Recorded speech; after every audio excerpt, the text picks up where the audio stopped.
A larger-than-life businessman gunned down in his office. But will the discovery of his secret double life lead to the killer?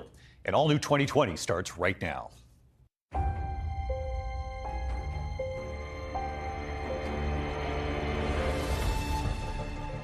So in broad daylight, a man is shot dead in his place of business on a busy street. I knew as soon as I saw it. I knew he was gone. Just 2 blocks behind me, Bob Eidman was found robbed and murdered. Bob Eidman was shot 3 times. That 3rd shot is being an execution. I just all the way there saying, no, no, no, no, no, no, no, no, no, no, no, Bob, no, Bob. There were just floods and floods of police cars coming in and just total chaos. We're with the Major K Squad. They only have 5 days, so the clock is ticking. Diane found out on the site that her husband had been murdered. Yes, she did. She makes this statement, something like this has happened before. There were numerous individuals who could have done something such as this. He asked me a question that just kind of floored me. He said, "We're trying to find out about your brother's lifestyle." What is it like to all of a sudden learn that there's this whole other secret part of his life? We're going to find out some stuff they're probably not going to like.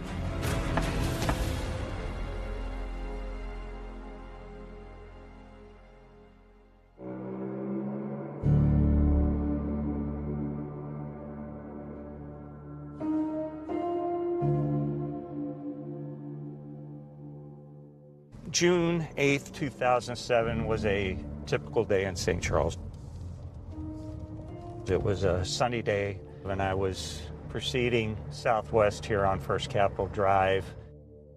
So it was about to break 80 degrees on this Friday morning around 11 a.m. And as Officer Dean Meyer's patrol car is making its way toward Interstate 70, a mail carrier was on her rounds too. This security video showing her dropping off mail at a strip mall grocery store, then driving her truck a few doors down to enter the office where Bob Eidman sold car insurance.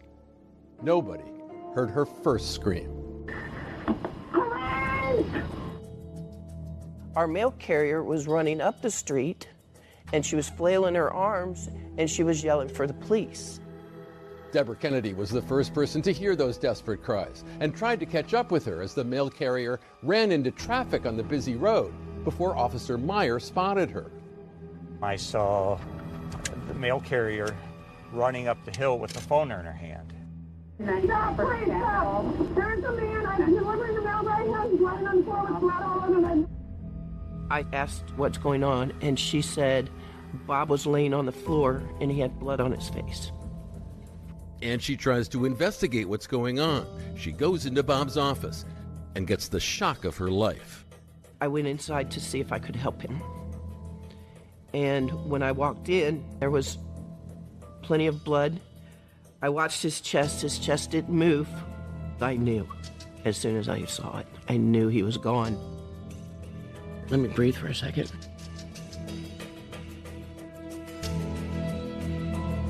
It was St. Charles's first murder of 2007.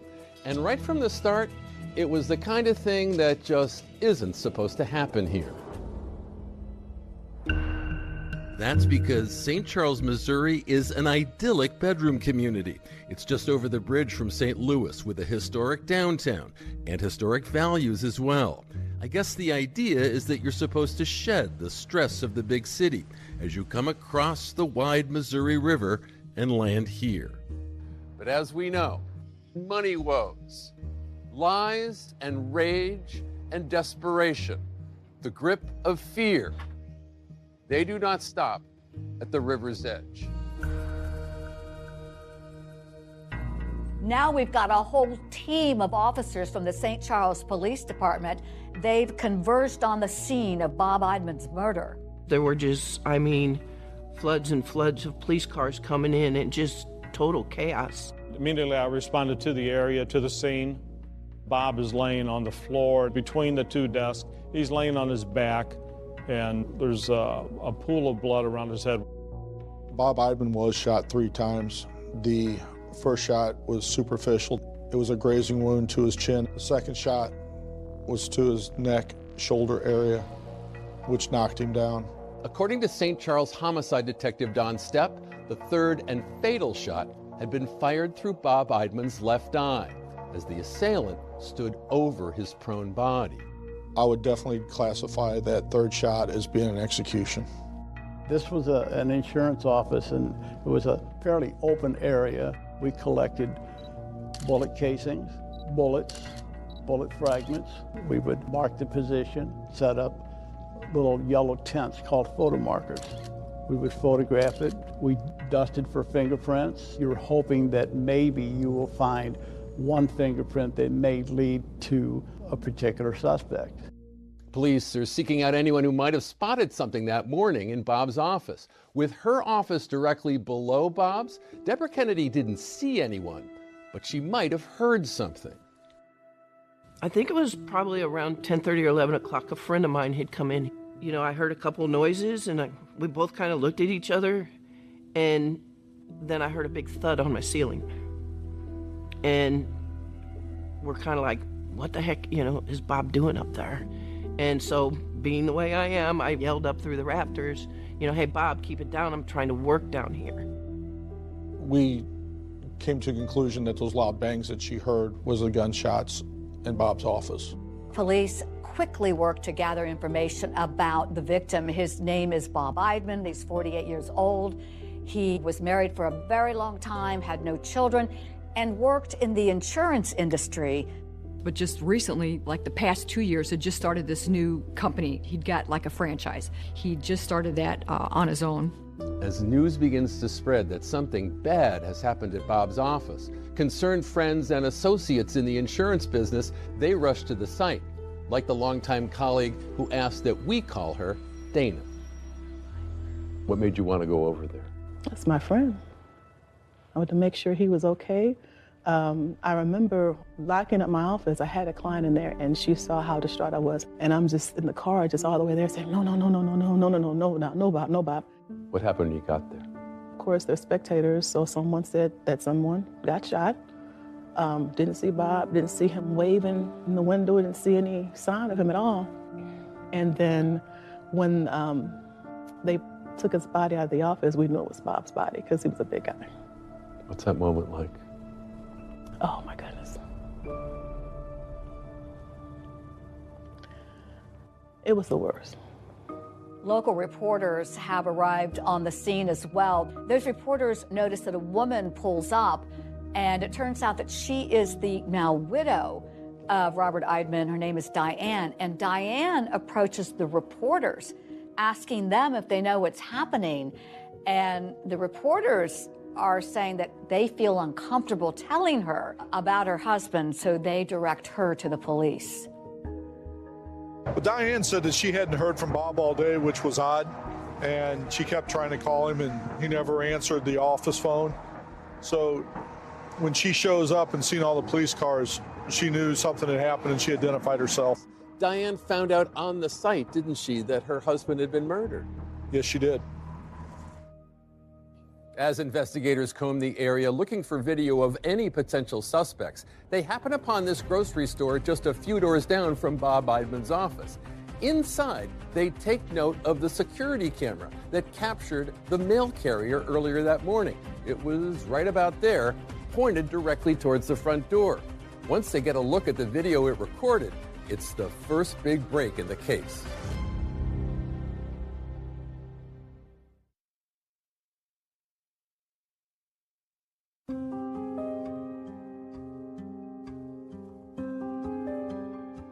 Police believe Eidman was working alone when someone walked inside his business, fatally shot him, then took off. Insurance agent Bob Eidman is dead, shot to death in his office along a busy thoroughfare near the interstate in St. Charles, Missouri. We are west of the city of St. Louis, which most people kind of relate that to the arch. They are just separated by a river, so just hop on the bridge and you're in St. Charles. And like this town's famous Christmas tradition celebration and their lively Oktoberfest, murder comes but once a year. St. Charles averages about 1.5 homicides a year.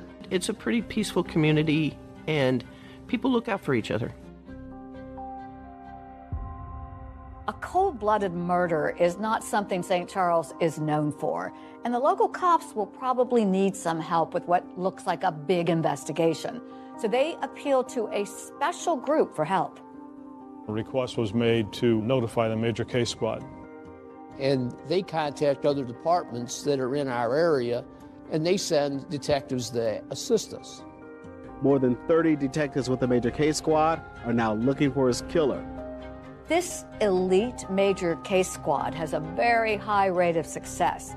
80% of their cases are solved. But with all this manpower, there's one catch.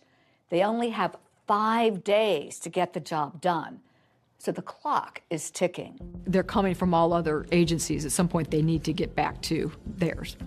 The police canvassed First Capital right there in front of the shop. How you doing? Hi, what's up?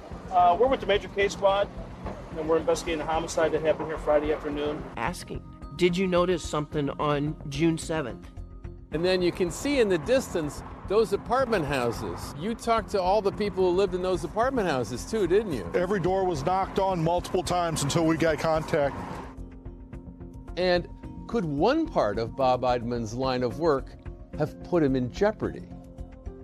Robert Eidman's specialty in the insurance company was dealing with high-risk drivers, individuals that could not get insurance through traditional places, people that had prior traffic violations. He wasn't taking checks because apparently those had been bounced, and this is back in the day when checks were a thing. But his good friend and insurance colleague Dana, she felt Bob was taking too great a risk with the form of payment he did take. So he would accept cash against a lot of people who advised him not to take cash. Though he was known for accepting cash, he doesn't have a safe. Instead, police learned Bob would put the cash he received from clients into a far less secure place.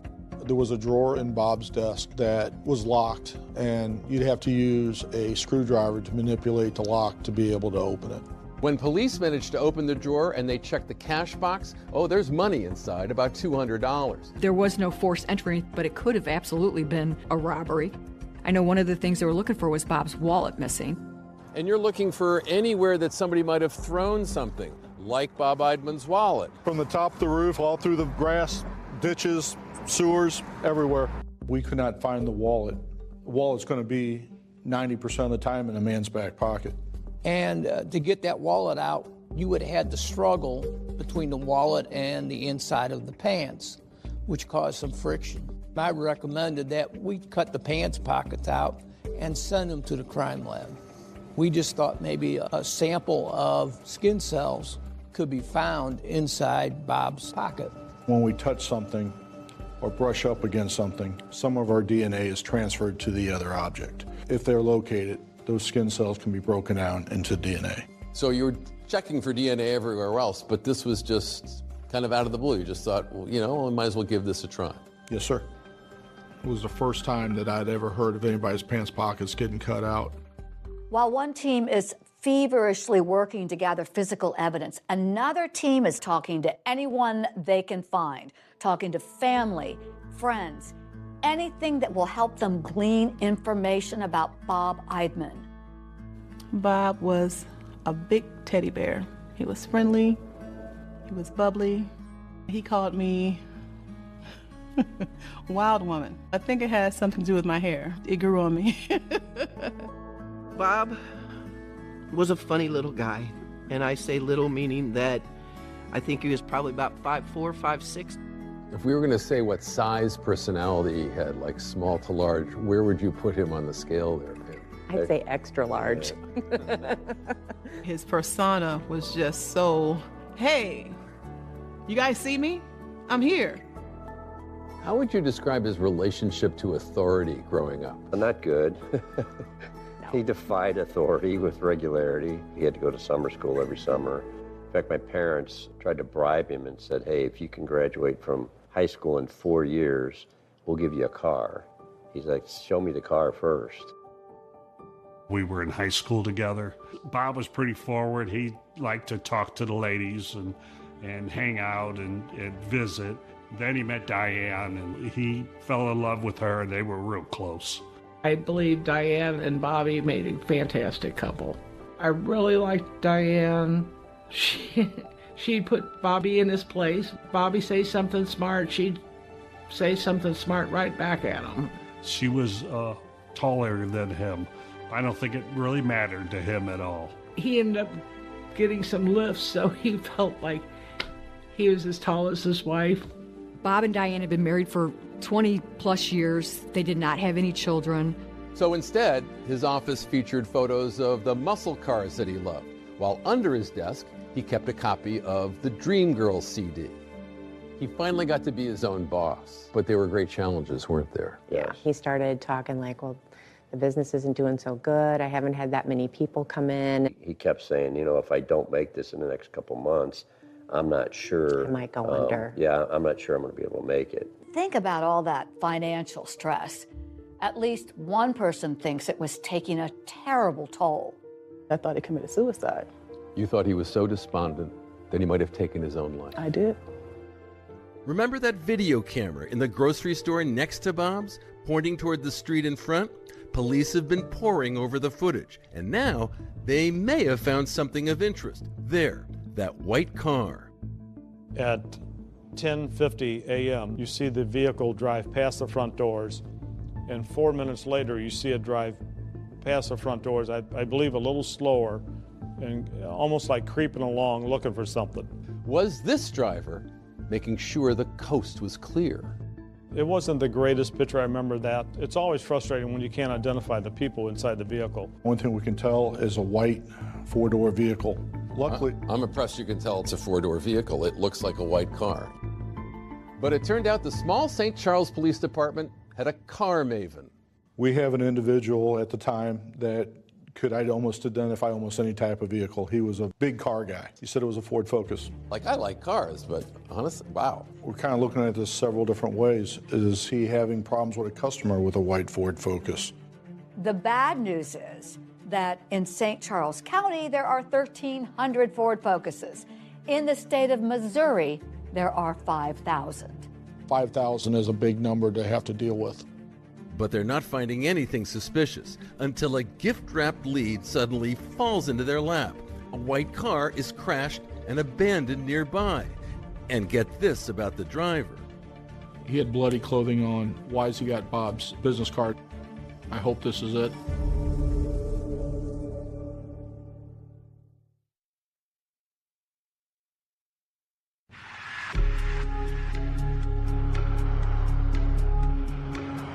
A mail carrier found Eidman's body shot several times inside his Brook Auto Insurance Agency at about 12:30 Friday afternoon.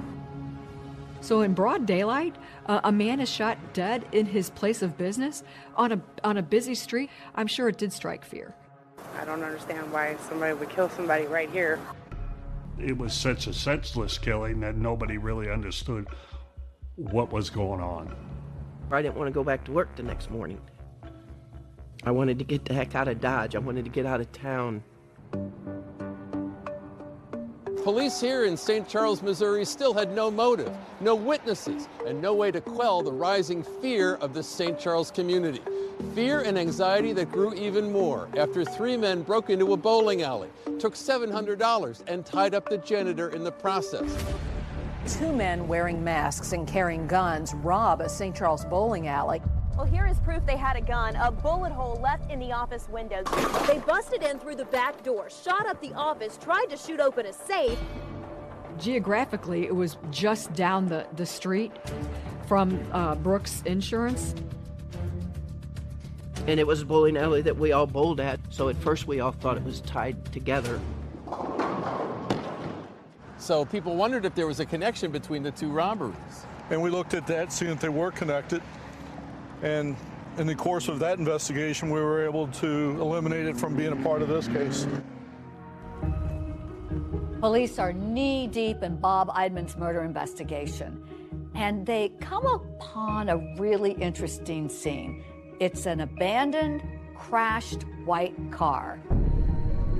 And when they track down the owner, well, there's a couple of really eye-popping pieces of information. He had bloody clothing on, and he also had one of Robert Eidman's business cards. Why does he have bloody clothing? Is it his blood? Is it Bob's blood?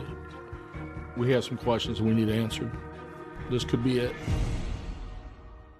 It blew my mind, like, whoa. Travis Wade Ensley is about to blow a lot of minds at police headquarters, where leads in Bob Eidman's murder have been hard to come by. The car that I wrecked was a white four-door Saturn. Which might have looked like the car that was captured on the footage. The next thing I know, I'm at St. Charles Police Station getting questioned for murder. Police now feel that he has a lot of explaining to do. So as Travis recalls, his story goes kind of something like this. I needed new insurance on my car. My buddy's like, check this guy out, and called him up, gave me good rates. And then like a week later, I had been out, had a couple drinks. Okay. I wound up wrecking my car right by my apartment. My airbags deployed and it knocked the sense out of me, and I like staggered down the hill, like right to my apartment, didn't remember nothing. Okay. Next day I woke up, I walk out my door, my car's not there. So Travis calls police to report his car as stolen, but then is stunned to suddenly find himself a potential person of interest in a murder. I was scared to death. They were coming at you. Yeah, they were coming at me pretty good. Travis has what seems like a likely story about why there's blood on a shirt. He said that when he crashed his car, he got a bloody nose. Cops will check out his story, so they're not quite ready to clear him. And they went and looked into certain, my alibi and this and that. They're like, okay, yeah, he's not the guy. Now, police turn their attention closer to home, to Bob Eidman's widow, Diane. It is quite routine for police to look at the spouse of someone who's been murdered. When Bob's wife, Diane, was advised that Bob had been murdered in his office, she didn't have a great reaction. While Diane does appear to be upset in this photo, some detectives at the scene felt she was not overly emotional. I don't want to say it didn't seem like a surprise to her, but she wasn't reacting in a manner that I thought a wife would react when they found out their husband was shot. That struck me, and I'm sure several detectives, as unusual. Is she in shock? Is she in denial? Is she involved in this? Then there's Detective Stephanie Kaiser. Already a veteran sex crimes investigator, Kaiser was respected for her sensitivity and understanding with victims. That would be completely normal in a shock situation like that. There is no such thing as a one-size-fits-all when you're talking about trauma, because to be able to process that would take some time. They're moving slow, they can't think, so I make nothing of that behavior. Now Detective Kaiser is about to become the St. Charles Police Department's Diane Whisperer. Diane Eidman became my lead. Right. We were assigned to take her from, sadly, the scene. Diane wants to go to Bob's parents' home so that she can break the terrible news to them. And during that ride, Diane talks about how she is the manager of the kitchen at the local hospital, and she also offers more information about her beloved husband. She says that there was financial problems. When you say financial problems, what do you mean? I mean, they were having a tough time paying bills. According to Diane, there wasn't much cash coming in. The business itself was struggling. Detective Kaiser continues talking with Diane, and she makes a note that Diane seems incredibly forgetful. She can't remember her own Social Security number. And then the detective asks her about any existing insurance policies. She was upfront that, yes, I have a life insurance policy through work. Diane initially gave us an answer that she thought they had a couple of small policies, approximately $5,000. Not much, right? Not much. So Diane was pretty direct with me. I think she'd had a lot of questions asked of her and then just kind of tells me boldly, I did not do this. These conversations with Diane will shape and reshape the police investigation into Bob Eidman's murder. At the end of that first day, Diane sounds like every other resident of St. Charles. She is terribly afraid. It's just dawning on her, wait, I'm not safe either. I have to act and get her extra patrol, and I did.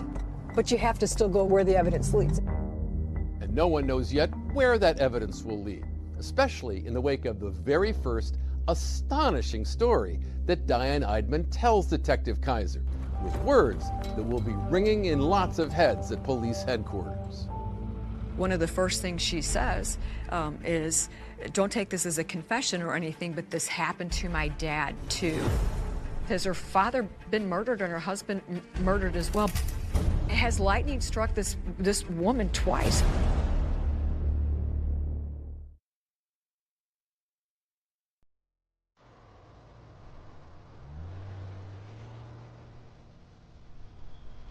At the time of his death, Bob Eidman had been married to his wife Diane for more than 2 decades. And yet, even those closest to him could find Diane to be something of an enigma to them. Not very outgoing. No, not very outgoing. She's just kind of shy and quiet. I mean, she just didn't really have a lot to say to anyone, really. When you would ask Bob about Diane, what kinds of things would he say about her? His famous saying was, "She's not the person you think she is," and I never knew what that meant.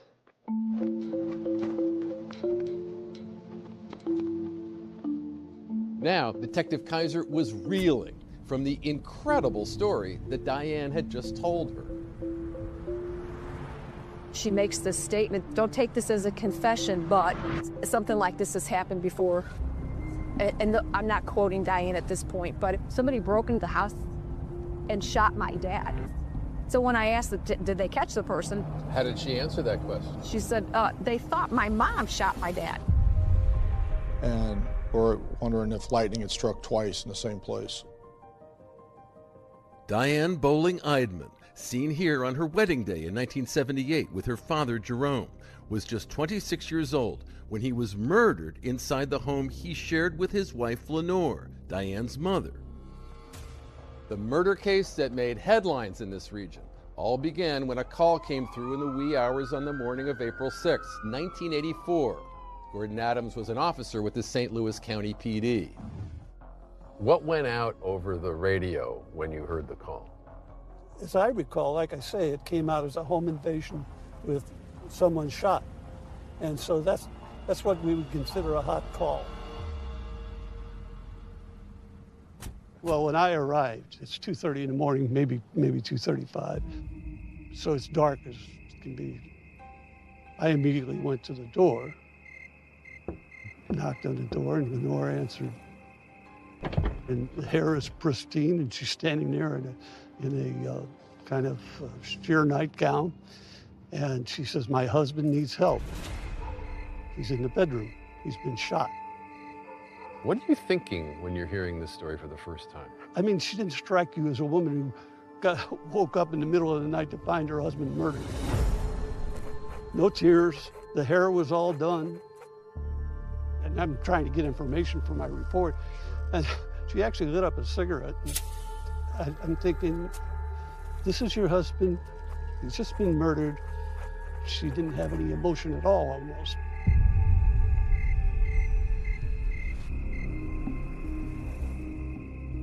David Barron was a detective with the St. Louis County Police assigned to the case.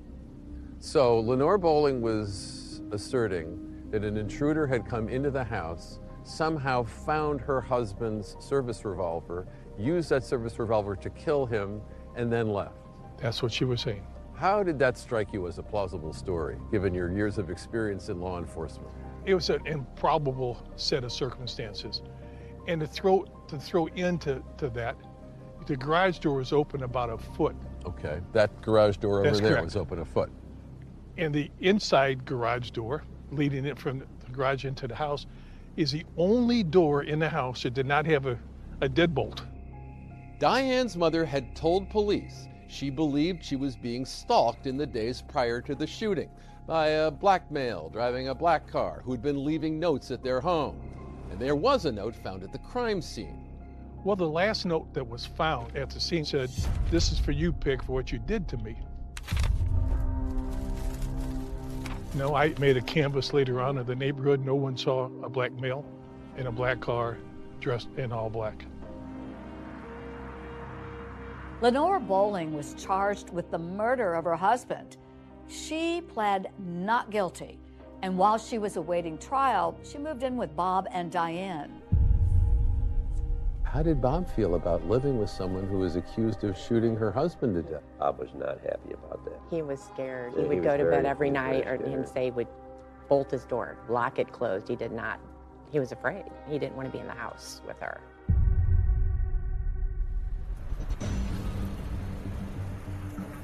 After that fateful night, this saga ending here in the fall of 1985. Diane Eidman's mother, Lenore Bowling, on trial for capital murder in the death of her husband, Diane's father, Jerome Bowling. Lenore Bowling found not guilty of her husband's murder. They did not believe that she did it. They believed her story. The irony not lost on investigators as Diane Eidman, more than 20 years later, now a person of interest in a different killing. Has her father been murdered and her husband murdered as well? What a weird set of circumstances.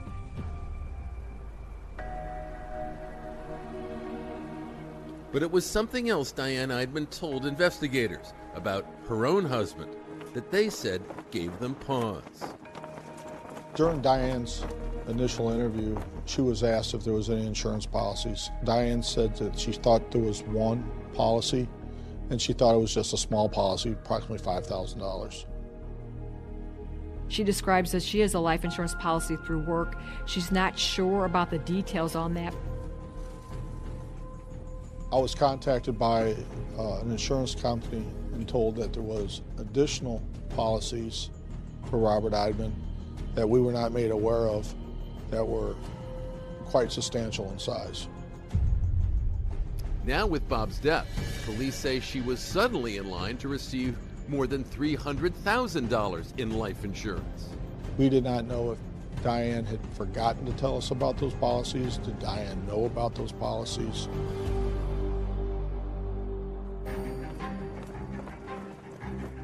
And as they start looking deeper into Bob Eidman, they make a mind-blowing discovery. This man was leading a double life. And then the commander of the major case squad asked me a question that just kind of floored me. I had no idea.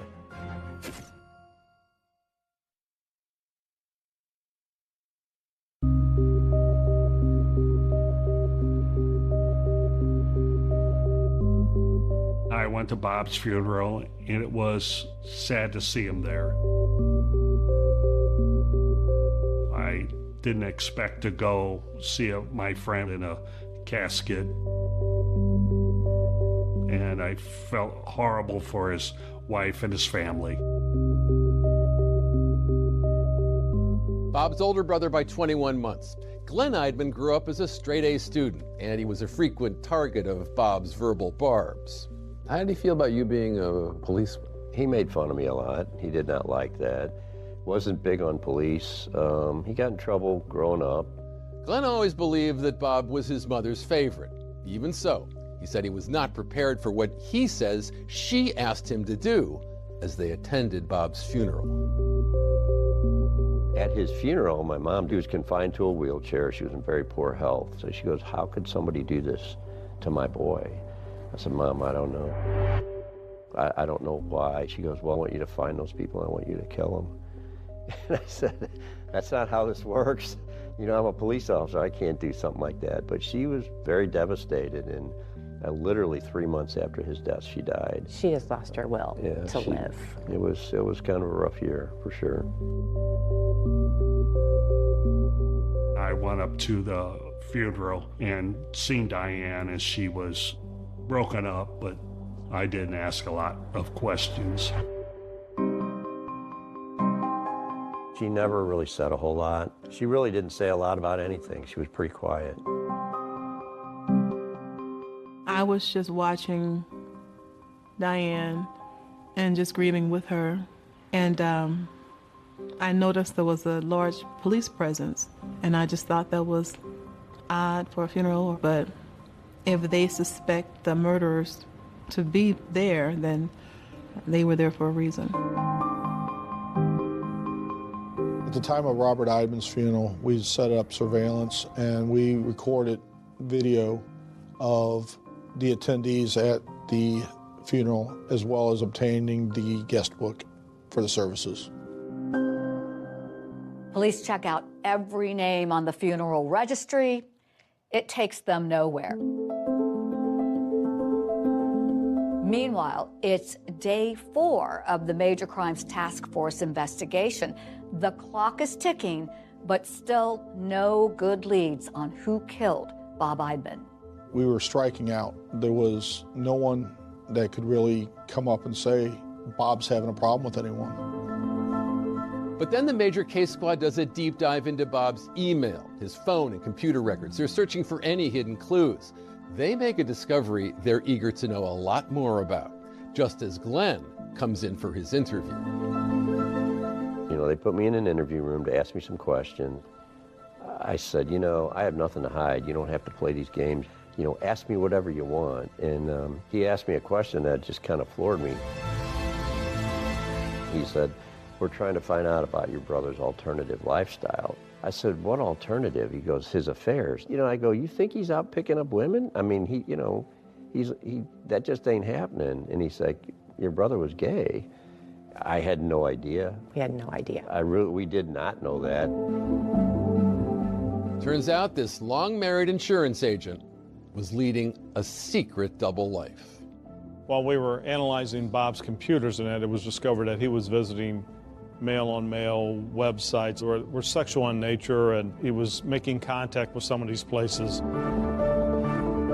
Sometimes in these murder investigations, as we dig into them, you find a lot about a person's life, their lifestyle.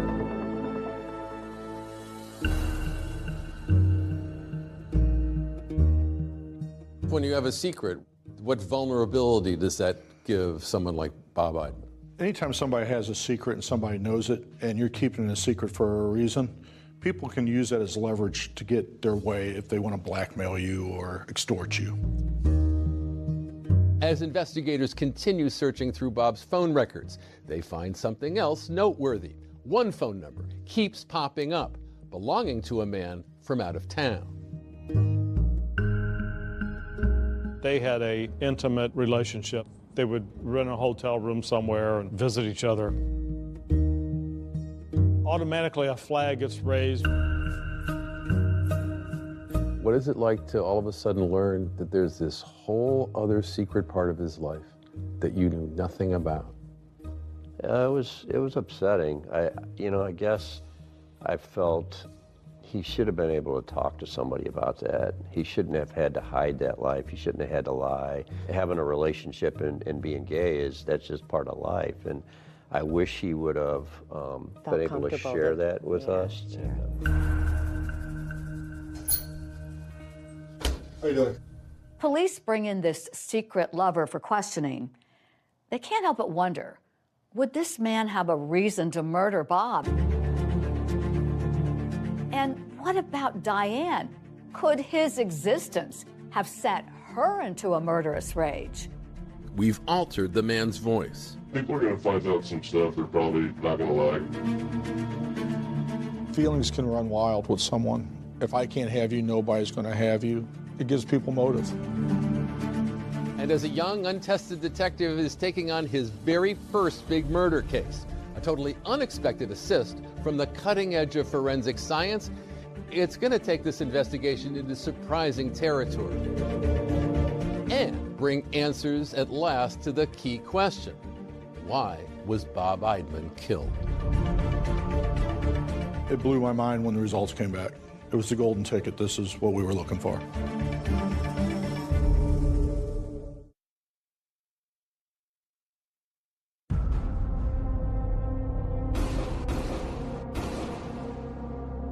Two blocks behind me, Bob Eidman was found robbed and murdered.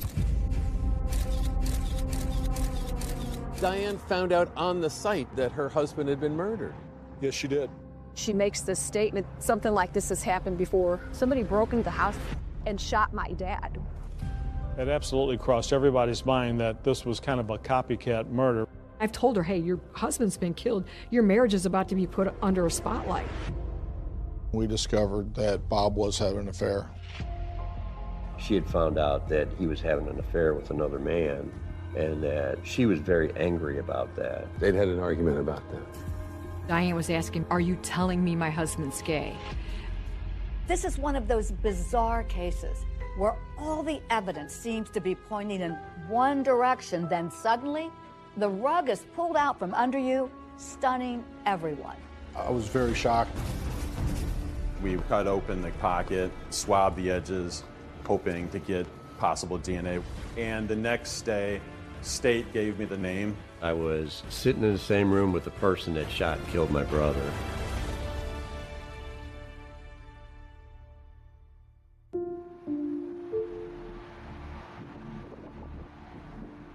Friends and family are mourning the loss of Bob Eidman, gunned down in his office in a small strip mall in St. Charles, Missouri.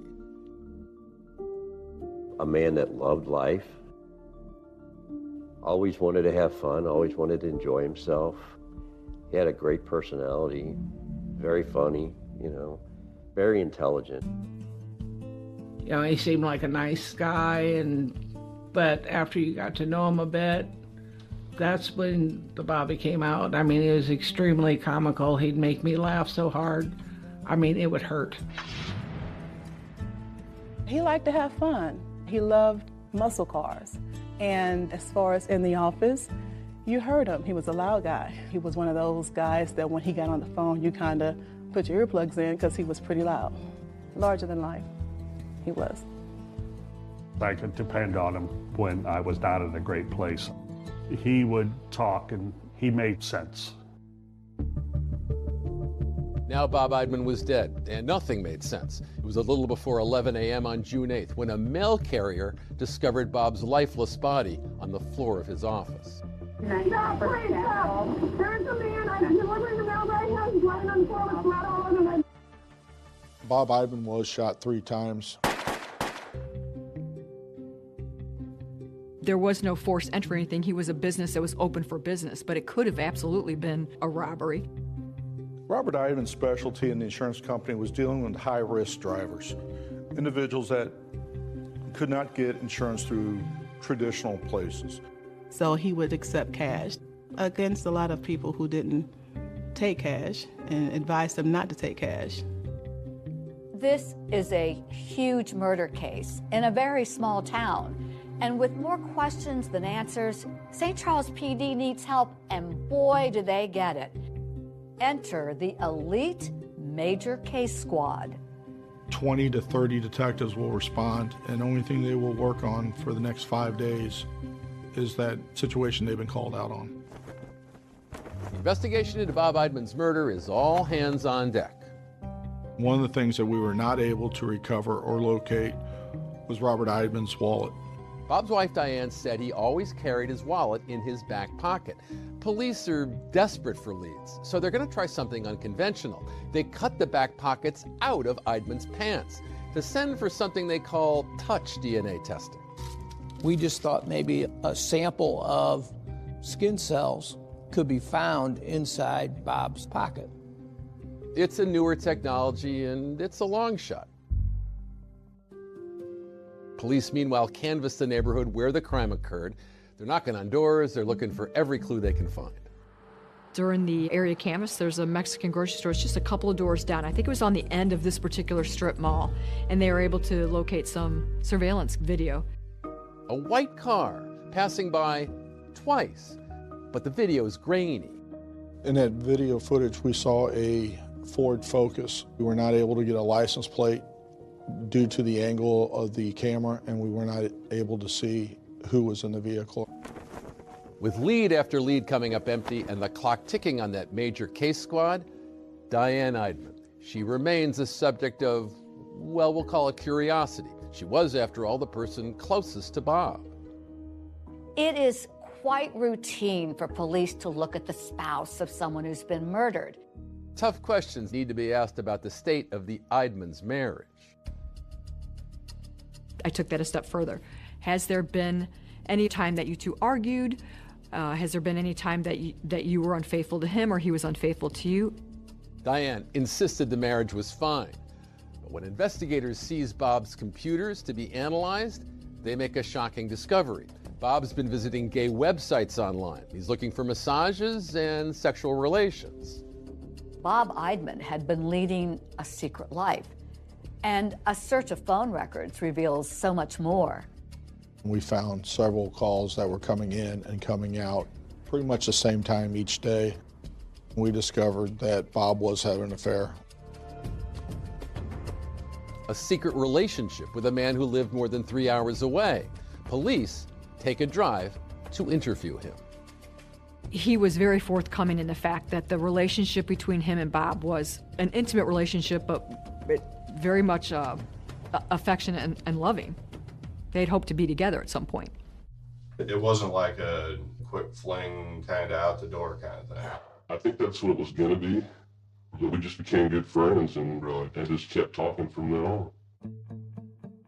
He says he never visited Bob in St. Charles, but said the two spoke every day and that he loved Bob. The two would stay in motels closer to his hometown when they got together. During the interview with investigators, he rolled up his right sleeve to reveal a tattoo that he said was for Bob. While doing the search of his home, we located a box the size of a shoebox, and it had cards from Bob. It had receipts from when they'd go to dinner or go to a hotel. He was saving it. With such tender and strong feelings for Bob, a handful of scenarios leap to the mind of law enforcement. Could it have been a jilted lover who murdered Bob Eidman? Feelings can run wild with someone. If I can't have you, nobody's going to have you. It gives people motive. In theory, a jilted lover made potential sense to investigators, but the man had an alibi. On the date of the murder, he was at work, hours away from St. Charles. He was on video, and there were numerous people who said, yes, he was here this day. This is the time he clocked in. After passing a polygraph, Bob's secret lover is cleared. But it's something he tells investigators about Diane that raises red flags. He called me. He goes, I got some bad news. And I said, what? He said, she read one of my emails. He said that Friday night, he said it was a pretty bad night. Investigators are now zeroing in on Diane. How angry was she when she discovered Bob's secret life? Angry enough to commit murder? You never met her before? No. I've seen her picture. Would she be angry enough to go in and do that? I hope not.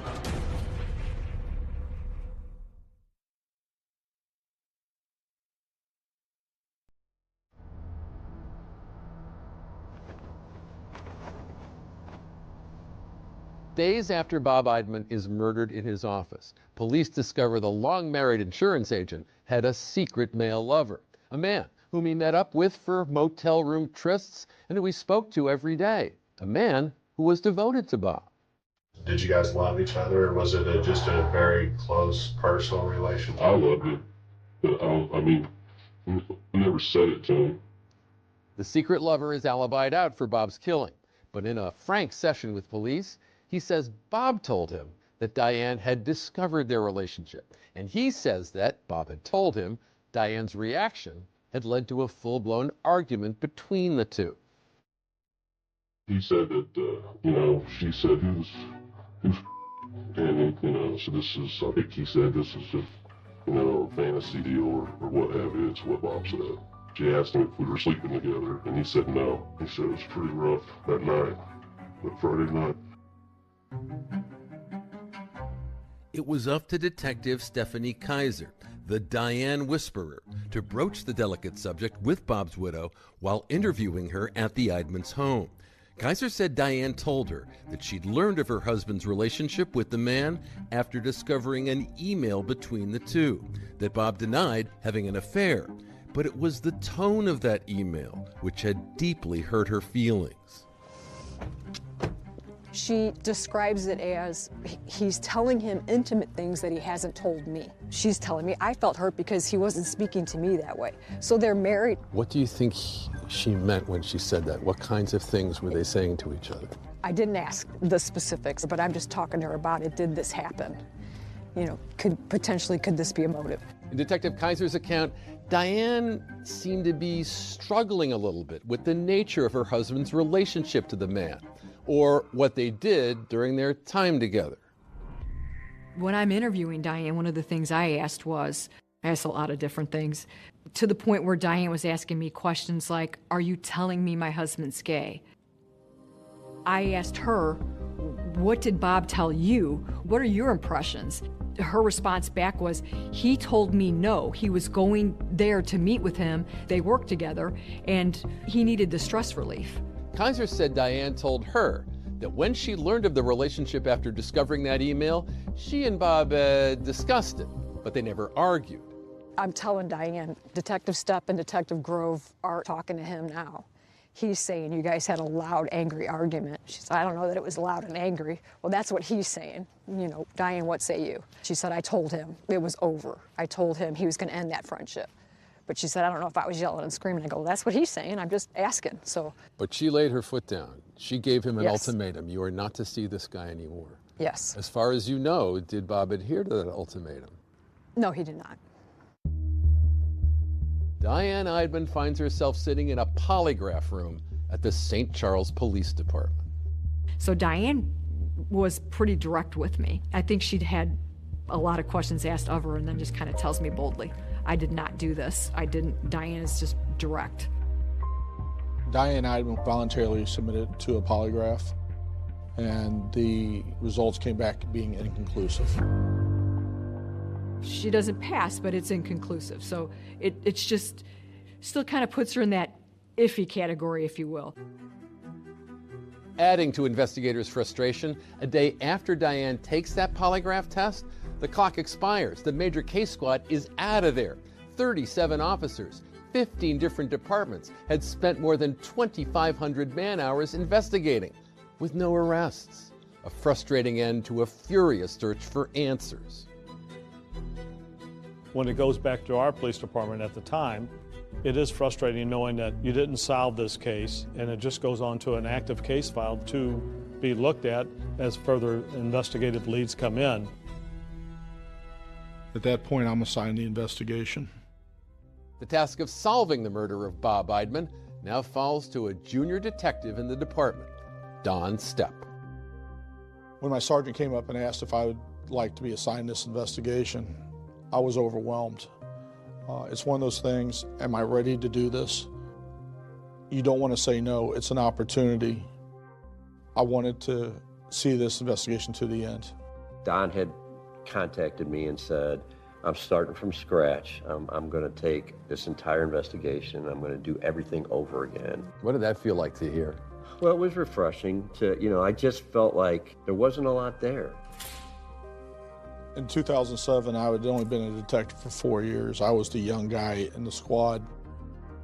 I had got promoted and I was a police chief at the time, and I didn't want him to feel like there was pressure on him. But he met with me a couple times, and the one time that really struck home is he said, hey, you're like family, and I am going to solve this.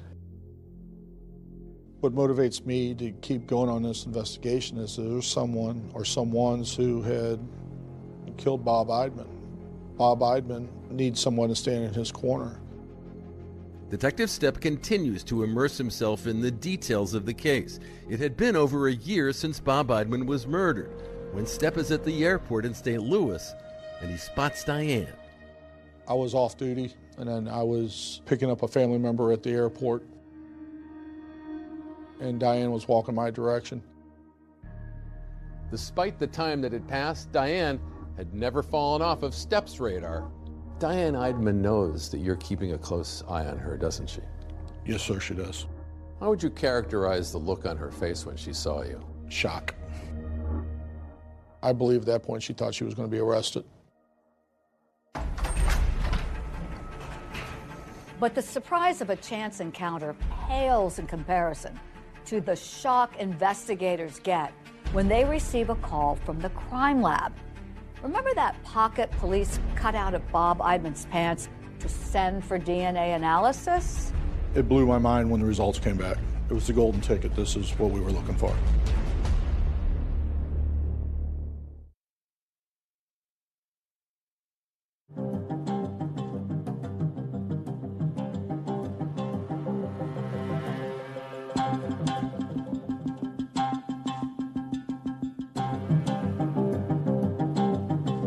It is 2009. Diane Eidman is spotted at the airport in St. Louis by Detective Don Stepp. How would you characterize the look on her face when she saw you? Shock. Stepp documents the incident, later learns that Diane took a trip to Las Vegas. But nothing comes of it. And if you don't have a suspect right away, then there's things that take time. So things slowed down, but things did not stop. Face it, there are few, if any, solid leads to pursue, including the identity of that mystery driver whose car was seen on the day of the murder. They had this famous lead about this car that went around the block, and they had it on video, but there were 22 detectives for 5 days, and they didn't find it. And there's another lingering piece of evidence still out there.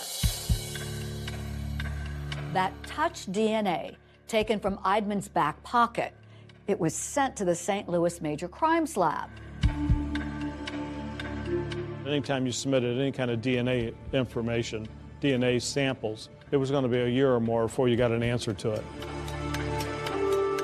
Nearly 2 agonizing years after Bob's murder, it's as if this case is frozen in time. I felt that they were never going to solve the case. I mean, we pray every day. Just, we need peace. We need answers. We need to find out what happened. It seemed like there were no answers. No. Then in March of 2009, that touch DNA from Bob's pocket is forwarded to Brian Crine. He's a forensic scientist with the St. Charles County Police Department. We were contacted by investigators and asked if we could do the DNA on the case. With almost every angle of the case having been explored and explored again, it all comes down to what Crine could uncover with the DNA analysis. If we were going to swab the back pocket of a pair of pants, we would cut open the pocket, swab the edges, hoping to get possible DNA. Once I get a swab, I process it and cut the tip off and put it in an extraction tube, and then we load it onto a genetic analyzer that ultimately produces a DNA profile. But given the cold case backlog, it takes several more months for the DNA to be processed. And when the results come back, investigators get a major break that heats up this cold case. I developed an unknown male profile. It was a mixture of 2 people. One of those persons was the victim, Robert Eidman, and the other one was an unknown male.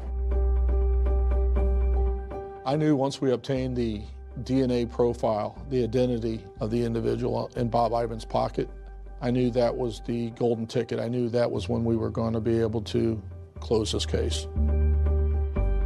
That unknown DNA could lead investigators to Bob's killer, so Crine enters the profile into CODIS. That's a law enforcement database. Hours later, there's a hit. It hit that same day, and the next day, state gave me the name. The DNA doesn't match Bob's wife or his secret lover or anyone else the police had been looking into. Instead, it comes back to someone who was never on the investigators' radar. What did you learn that person's name was? Paul White. When the name's first discovered, Detective Stepp is otherwise engaged. I was on a traffic detail directing traffic. Did you just want to run up and down the street and tell people we've got our guy? I was very shocked. My mind was not on directing traffic at that time. What did you do then? I started researching Paul White. Turns out Paul White was no stranger to law enforcement, having served 15 years in prison for robbery. When they got the DNA match, Don had contacted me and said, I'm going to solve this. And I truly believed him. I got to give him a lot of credit. You know, he did a lot of old-fashioned work. This new lead poses even more questions for investigators. Could Diane have hired Paul White to kill Bob, or had White acted alone? When the DNA came in, that didn't seem to exclude her either. The idea being maybe she had hired somebody. Yes, I mean, it was worked all the way through. You now have Paul White's DNA on Robert Eidman's pocket at the time of his murder, right? Yes, sir. So I assume you want to talk to Paul White. Yes, sir, I do. And Paul White was not hard to find. Paul White was incarcerated at the time when the DNA came back. How you doing? And so in September 2010, Detective Stepp pays a visit to Paul White at a maximum security prison in Fulton, Missouri, where he's serving time for forgery. Do you have any idea why we're here? I wanted him to know right off the bat that we knew he was there. Does this guy look familiar? Never seen him before. I wanted the truth. I wanted to get a confession from Paul. I've got your DNA in his back pocket. And will that touch DNA evidence be enough to get that confession? White leaned back in his chair. He laughed. It's impossible. It's not. It's impossible. It's no way in the world. It's impossible. What are you thinking when he does that?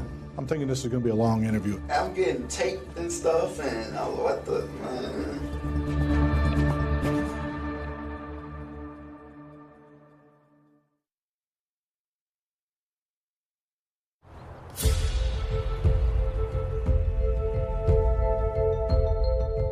More than 2 years after Bob Eidman was robbed and murdered in his own insurance office, test results on trace DNA taken from his back pocket are in, and there's a match. That individual was in the Department of Corrections in Missouri. What did you learn that person's name was? Paul White. As investigators dig deeper into Paul White's background, they uncover a possible connection to Bob. It's been hiding in plain sight. There was numerous files on Bob's desk, and there was a file, containing Paul White's name. Among those files is an application for auto insurance. 2 names are listed, Sherry White and her husband, Paul White. Paul White's wife's file was on Bob's desk? Yes, sir. What was it doing? I think when Mr. Eidman had seen the car pull up and saw Paul White exit the vehicle, he was grabbing Sherry's file to be ready so when he came in. Investigators quickly clear Sherry White as a suspect in Bob Eidman's murder. With the trail of evidence now leading directly to Paul White, Detective Stepp decides it's time to meet face to face. This is where the magic happens. Doesn't look all that magical, does it? No, it doesn't. What happens to people when they come into a room like this? We get to the bottom of facts. This is where people have an opportunity to tell us about what they've done and tell us their story. Since Paul White is already serving a prison sentence for an unrelated forgery charge, he's literally a captive audience. Let's go back and talk about some of your strategy as you were going to talk to Paul White. Paul, I believe, was in a little bit of shock after all these years. 2 detectives showing up from St. Charles City. He did not expect that to happen that day. Do you have any idea why we're here? Okay. Are you thinking the long game at this point, or do you think he's going to start telling you stuff that he knows at that first interview? I'm thinking to myself, the DNA itself is probably enough to get an arrest warrant, but I didn't want just an arrest warrant. I wanted the truth.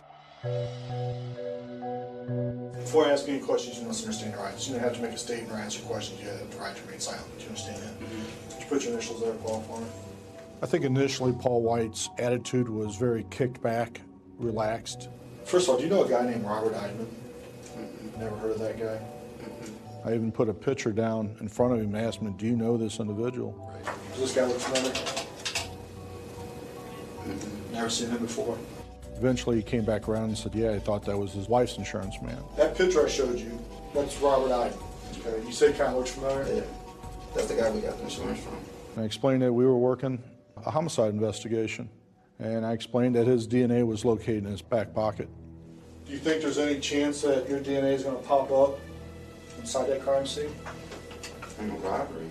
From a robbery? None? You come to prison, they take your DNA. Your DNA pops up. You know where it pops up? Swabbing a back pocket of my victim. Your DNA shows up in this guy's back pocket. That ain't nowhere in the world. Why don't you think that? You said that he got robbed. I never robbed the guy. I've been in there one time and to get insurance. So that's exactly. Ain't nowhere You're telling me you've been in there one time. Yeah. And your DNA shows up in this guy's back pocket a month later? That don't even make sense. Exactly. With your story, it doesn't make sense.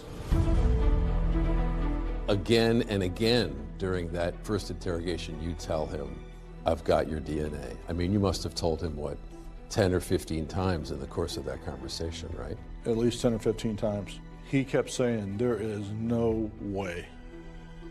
Repeatedly. He did not believe it. It's impossible. It's no way in the world. It's impossible. Paul, it's not possible. Okay. Well, I'm telling you. I know it's impossible. It's no way in the world. Then how to get there? I don't even feel like it was there. It's impossible for it to be there. After White's adamant and repeated denials about that DNA evidence against him, investigators uncover another critical piece of evidence. I ran every kind of data history check on him. The big point with Paul White was I found out that a neighboring law enforcement agency had issued a ticket to Paul White after our homicide in a white Ford Focus.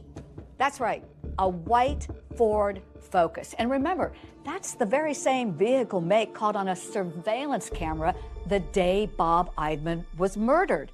Paul White was a passenger in that vehicle, and the driver was identified via tickets as Cleo Hines. Why was the car stopped in the first place? Registration on the vehicle. The registration on the vehicle was out of date? That's correct. Who was the driver of the car? The driver of the vehicle was Cleo Hines. What was significant about that? We later learned that Cleo Hines was living with Paul White, and his girlfriend was best friends with Paul White's wife. So they had a long-standing relationship? Yes, sir. What was the indication that you had that Cleo Hines might have been involved in the murder of Robert Eidman? It was Cleo Hines' vehicle. You were sure of that? I was sure of that. I had a couple other officers contact Cleo Hines, and they arrested Cleo Hines and brought him to the St. Charles City Police Department. Does Cleo Hines know a secret that could solve Bob Eidman's murder? You know a man died, right? You know that? Somebody pulled that trigger.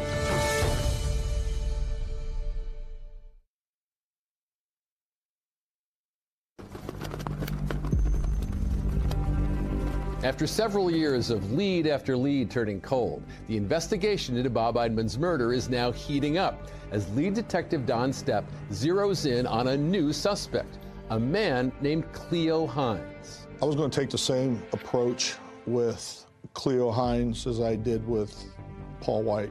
Are you the hardened criminal, or are you a guy that made a mistake? Let's talk about the robbery. I know all about it. I told him we had a positive idea of his vehicle. We had a positive idea of a Focus, a white four-door Focus. You know your vehicle's on video? Do you know that? You know that Mexican grocery store? There's a video camera inside. So I seen you pull in. Now, you didn't just pull around once, did you? No, like twice. You pulled around twice, and that's on camera. Yeah. Then you pulled up. He knew he owned a white four-door Focus. He knew he was involved in this. There was no way that he could fight that. Unlike Paul White, Hines immediately starts talking, saying White approached him the day of the murder. He got a gun in his hand. Okay. He wakes me up out of my sleep, into my head. He told you he was going to do a robbery? I basically already knew that because of the gun. Okay. And how he was acting. I mean, he didn't have no money. It took a very short time, and Cleo just started talking and talking and talking. What kind of handgun do you think it was? It looked kind of like a 9mm Glock. A 9mm Glock, the same type of handgun investigators determined was used to murder Bob Eidman. But the question is, who pulled the trigger? Somebody pulled that trigger. Yeah. Okay. It wasn't me, it was him. Okay. And Cleo wanted to give his side of the story to defend himself against whatever Paul might say he did. I told him 2 minutes to drop him. I'm outside. He goes in. 5 minutes later, he comes back out. Did gloves on? Paul. Yeah. He has a white gloves. White gloves. They were like cotton, like gloves. Paul White had been wearing gloves, so Paul White absolutely wasn't going to say anything because he believed his DNA couldn't have been located because he was wearing gloves. I don't even feel like it was there. It's impossible for it to be there. So if a perpetrator was wearing a cotton glove when they go into the pocket and digging around, they could leave that DNA that's already on the exterior inside the pocket. Also, if the individual is sweating, it could actually soak through the glove and leave DNA behind that way. What do you do with those gloves after shooting? In the barbecue pit? Yeah. Armed with Cleo Hines' confession, Stepp hits the road to Fulton Prison once more for another crack at Paul White. And I'm going to tell you right up now, I got a full confession from Cleo Hines. Okay, he told me everything. But even after Detective Stepp reveals Cleo Hines has accused Paul White of being the gunman, Paul White doesn't blink.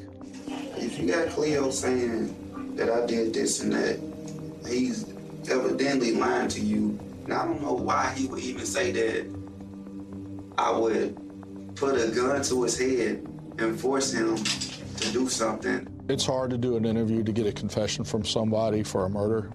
It's really hard to get a confession from somebody for a murder inside prison. White is arrested the next day, and he's charged with robbery and murder, and could be facing life in prison. Now, with the pressure turned up so high, will he finally change his story? I've asked you 3 times. Drove 87 miles one way to ask you these questions. Hypothetically speaking. Hypothetically. Hypothetically. If I say I was there, you know what I mean, and I saw everything that happened, you know what I mean, and it's like, that just makes me as guilty. You know, I still get a murder charge, but I didn't kill him. I didn't pull the trigger. Finally, the dam breaks. Paul White starts talking. I said, I think he got some cash in there, you know what I mean? So I said, well, you can go in and rob him, but I said, he probably know who I am, so we're gonna have to get some match. We already had those gloves, those cotton gloves that you were talking about. And then we went up to Walmart, and they had those little type ski masks. Paul White describes a chilling scene of a panicked Bob Eidman trying to comply with his assailant's demands for money with that notoriously sticky desk drawer, you know, where Bob kept his money, instead of in a safe. And then he started shaking him, like, to his drawer and couldn't get the drawer open. And I was like, man, just give me your wallet. And so I reached in his pocket and grabbed the wallet. And Cleo was like, man, no, there's more money there. There was a lot of finger pointing at each other, trying to point the blame to someone else. Cleo Hines told police he never even got out of the car at Bob Eidman's office. But Paul White wants police to believe that it was always Hines who had fired the bullets that killed Bob Eidman. We shot him once. He was like, man, where the rest of the money? Where the rest of the money? And he was like, man, there is no other money. There is no other money. And he shot him again. And I'm like, man, what the you doing? I said, man, is he dead? He was like, I don't know. Shot him again. So I'm like, man, we gotta get rid of this gun. You know what I'm saying? I took it and threw it off the bridge. Paul White offers to help find the murder weapon, riding along in handcuffs in the back seat of a squad car. We took Paul White out of the St. Charles County Jail. Going to find the weapon. And had him point out the area where he got rid of the gun. I would say, like, right in here. We searched an extensive area for the gun, was never able to locate it. Now we have 2 suspects and 2 confessions. And with both men pointing the finger at each other, prosecutors are gearing up to put both of them on trial. I was sitting in the same room with the person that shot and killed my brother, and that was pretty hard to be calm. Will Bob Eidman's family finally learn who murdered him?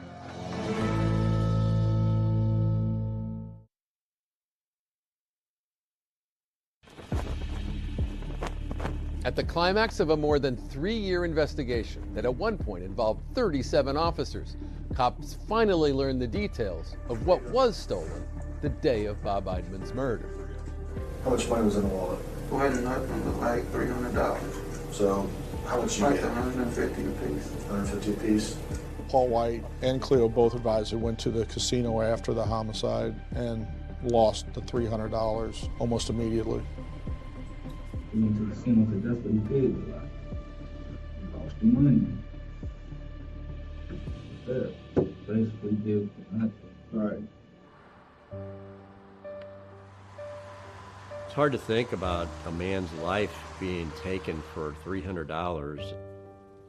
He didn't deserve what he got.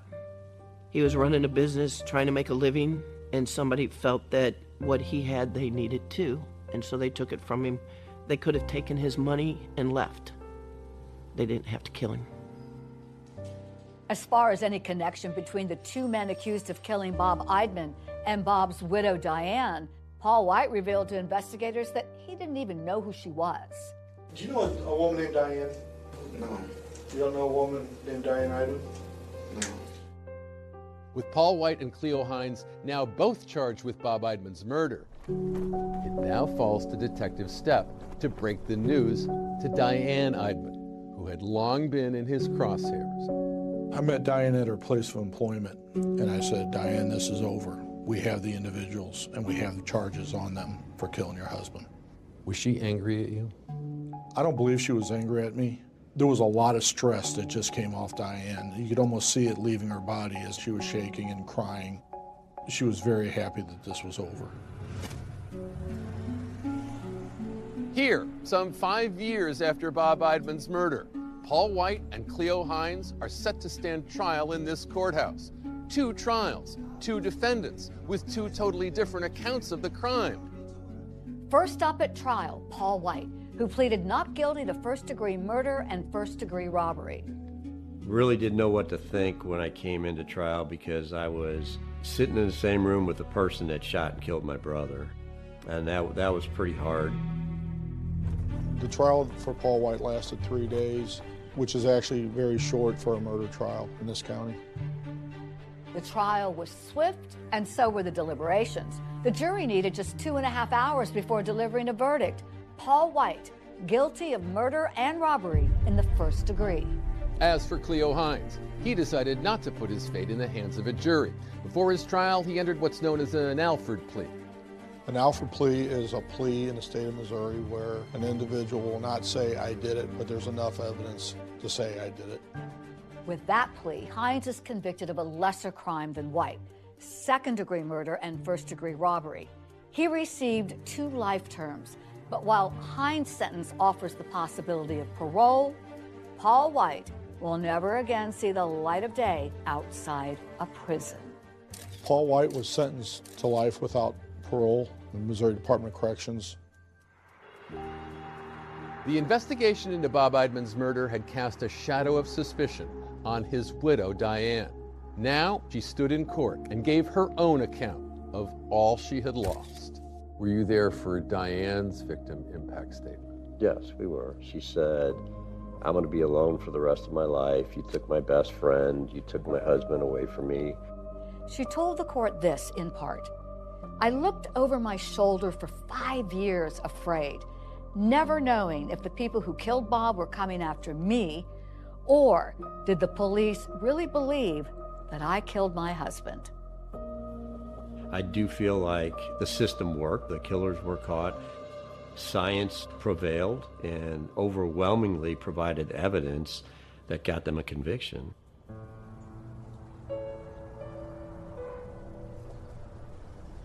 Never again can he come to a Christmas dinner. Never again can we see him for a birthday party. Never again can he and my son talk and have a conversation or a relationship. He just loved life. I mean, he was always happy and making jokes, making light of things all the time. We talk about him all the time. It's not like he's gone. He's still here with us.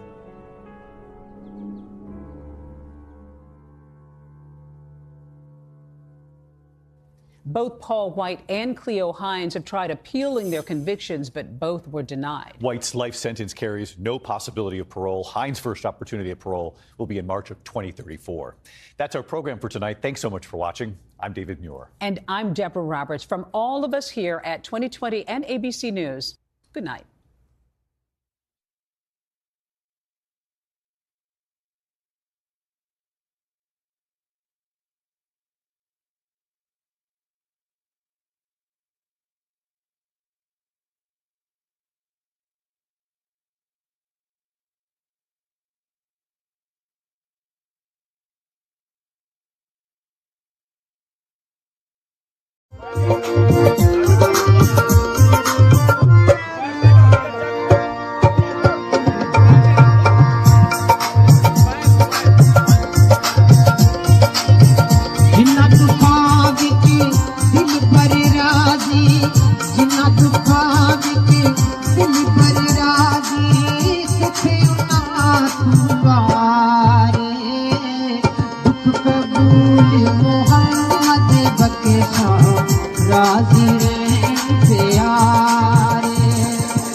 पर दिल पर होवे मिलिया बाज न जाना, मिलिया बाज न जाना, सोने सोने मिलन हजारा असानी यार बताना, सोने सोने मिलन हजारा असानी यार बताना।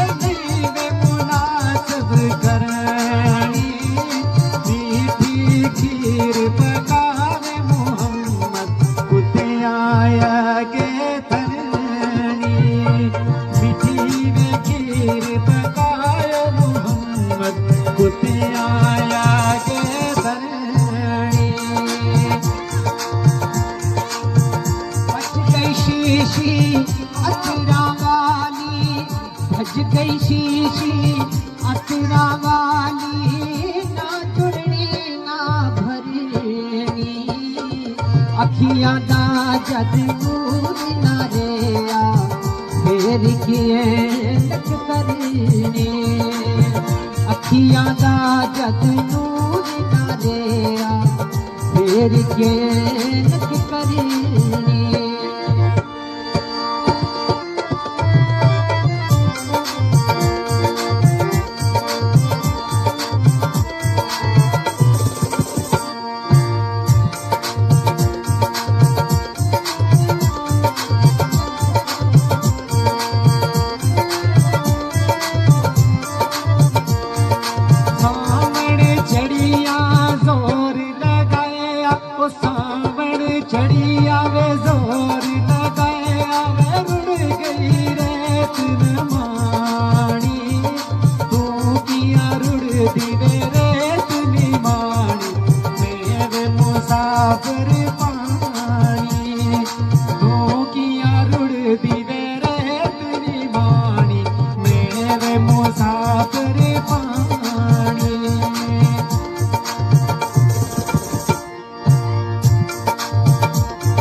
Yeah.